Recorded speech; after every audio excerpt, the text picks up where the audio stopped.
Hi there, well as you probably know, New Zealand is going through a process of considering changing its flag, and I thought I might just take a moment to run you through the case for why I think change is important and will actually benefit New Zealand and New Zealanders.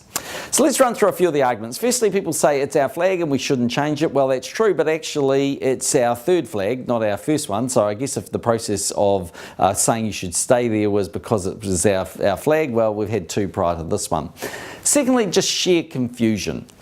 You might know the New Zealand flag, and it's great that most New Zealanders do, but around the world people get terribly confused. You can see pictures of me in the newspaper where they are talking about me, and actually behind me and over my shoulder, they don't even try and take the mickey. They've got me in front of an Australian flag, and I can tell you that Tony Abbott, Prime Minister of Australia, has nearly been put in front of the New Zealand flags on numerous occasions. There's lots of stories about that. The third and probably strongest argument for keeping the current flag is that our incredibly brave men and women fought and often died in the service of this country in terms of overseas locations and the various world wars that New Zealand's been involved in. And nothing I would do would want to denigrate the service and sacrifice of those incredibly brave men and women. But do you know that up until 1978, when the bodies of our fallen were not expatriated to New Zealand but were interned overseas, in fact what we did on the headstones of those brave men in the Commonwealth war graves, we didn't put the New Zealand flag, we actually put the silver fern.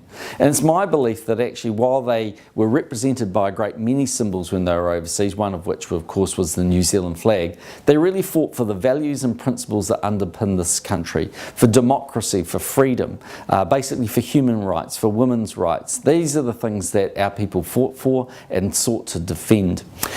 Then some of you say, well, change, I'm not sure if I feel comfortable about it. Well, lots of countries change. In fact, recently the Herald had a little schematic in the paper, looked at 20 Commonwealth countries, 17 of the 20 have changed. And maybe most famously for New Zealanders, because we understand this country well, in 1965, Canada had a flag very similar to ours. It was actually red with the Union Jack in the corner, had an emblem in the middle, but looked not too dissimilar to the New Zealand flag. In 1965, Canada decided to change, and they put the maple leaf on their flag. Interestingly enough, when their brave soldiers were interned overseas, they also put the maple leaf on their Commonwealth headstones. But I say to you now, if you look at that flag, if I was to walk in here with the maple leaf on my sweatshirt, you would either know A, I was a Canadian, or B, I'd most recently been to Canada. But you'd certainly recognise that symbol, I'd argue with you, in the same way that we recognise the silver fern.